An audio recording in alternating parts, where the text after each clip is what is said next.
کرتے ہیں کہ ان میں کسی سے ندیاں بہ نکلتی ہیں، کوئی پتھر پھٹ جاتا ہے تو اس سے پانی بہتا ہے، اور کوئی خوف الہی سے گر جاتا ہے جیسے اللہ کریم کو منظور ہوتا ہے۔ لیکن انسان جسے بے پناہ ادراک و شعور دیا گیا ہے، جس کے حواس کبھی ہیں، عقل کامل ہے، اس کے سامنے دلائل ظاہر ہیں اور عبرت نصیحت کے مواقع موجود ہیں، لیکن پھر بھی اللہ پاک کی اطاعت و بندگی کی طرف نہیں آتا۔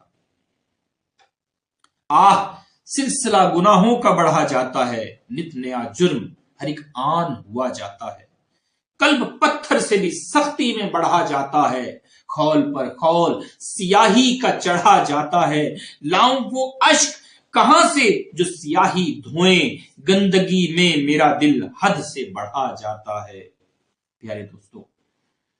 اس میں کوئی شک نہیں کہ دل کی سختی بہت بڑی بیماری اور تباہ کن آفت ہے۔ گناہوں کی امراض میں مبتلا کرنے میں اس